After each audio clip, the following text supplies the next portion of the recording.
Hi everyone. So, excuse the noise of the traffic going by now. I'm in my car.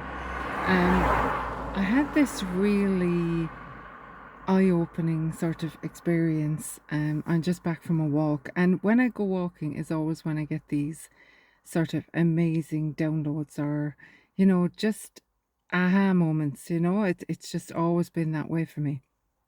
So, from if you've been following me that I talk about manifestation a lot and, being in the energy of belief, that whatever you think about with energy and consistency, you have to see it in your reality in some form or another. So I usually have no issues with manifesting for other people, manifesting for myself, but there's one issue that's just really sticky. And it was starting to kind of get me down in a way, and I was starting to put negative focus on it, and I found myself speaking about it more to people, and I was kind of going, what's this about? So I saw this technique anyway that said that if you if you imagine a wheel, and on one side of the wheel is how you, like, it's a duality thing, and it's a way of neutralizing the energy so that you're not overly focused on what could go wrong. Because, as you know, like, if you have any fear, sometimes that's very subconscious and it can kind of get in the way of what you want to create. So I wanted to see what was happening there with me. So one half of the wheel is what you do want to bring in, and the other half of the wheel is what you're afraid of, right? So it's the extreme of what you don't want to allow to come in. So what you do then is you shift your focus. So you're looking at one side of the wheel and you're feeling the feelings, and you're looking at the other side of the wheel and you're feeling the feelings. And when you kind of have a good, rhythm going, you start to see the wheel move. So as the wheel is moving, you're kind of what I want, what I don't want, what I want, what I don't want, what I want, what I don't want. And what you'll find as the wheel gets faster, usually, sorry, I'm holding my phone in my hand. Usually what happens is the more positive thing that you want to bring in takes dominance. You even though you're kind of going through the two feelings, you feel the positive version more strongly. So what you do then is you keep focusing, spinning the wheel faster and faster till it blurs, so till you have two of the wants not wanted mixing together until they become kind of an energy, or a color, and then you leave it alone. So I went away walking anyway. It was after been raining here, and it's lovely and sunny now again.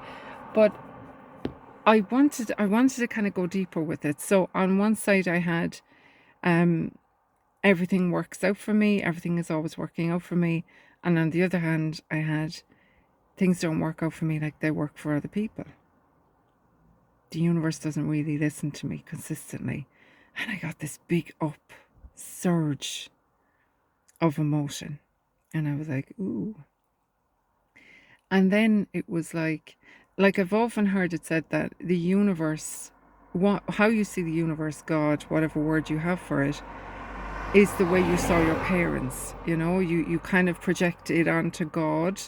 And what I found was it brought up that sense of kind of inconsistency, or um like not a steady kind of, yeah, of course, yeah, of course, yeah, of course, which, is, everyone experiences life to the best of their consciousness at the time. So there's no like shade or anything. It's just, this is me learning more about myself. So then I had this feeling, right, that it was like the universe. I said these words, and this is where I got the big wow. It mightn't be a wow for you, but it was a wow for me. So I was there talking, and I said, the universe doesn't listen to me. And on the opposite side of the wheel, I felt come through me, I am the universe. And I went, that felt so big to me. And it stayed there, and it had an energetic charge to it. I am the universe. When you think of it, like the divine created me, or knew, to have fun in this realm, to have fun on earth, and equipped us with an imagination, which is literally a portal to whatever we want. And I had I feel emotional now even saying this. It was very profound for me. And as I was walking along, it was like I came here fully equipped as the divine, and it was like, oh, it's me that's inconsistent. I'm inconsistent with me. Everything works out for me great, and I'm also bemoaning what's going wrong. I'm, expect the best from other people, and also shouting at the driver in my head that stalled in front of me earlier today.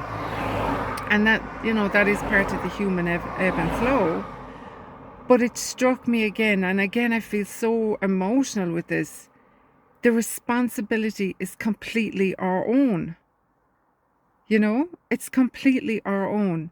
We are given the imagination as the doorway into whatever we want. Whatever we hold in mind, we will see solidified in front of us if we give it enough energy. And I had to take responsibility in that moment for, I don't control my mind. My mind flits all over the place. And sometimes like your consciousness is a thing where, like when you're driving a car and you go into automatic pilot and you're thinking about what you're going to cook for dinner, and all of a sudden you're home. Where did you go? Where did you go? Or you're in conversation with someone, and next all of a sudden they're like, hello, where did you go? It's in your consciousness. You took your consciousness somewhere else. And the imagination is that doorway into creating whatever we want. It was very, very profound for me. It feels very profound still. So if you want to come along with me for the next 7 days, I'm going to do a manifest with Marlene. And every day I'm going to kind of elaborate on this feeling, or this knowing, and how we can have more fun with letting go of human limitation. All right, so hopefully you'll come along with me for the ride. Thanks for listening if you've got this far.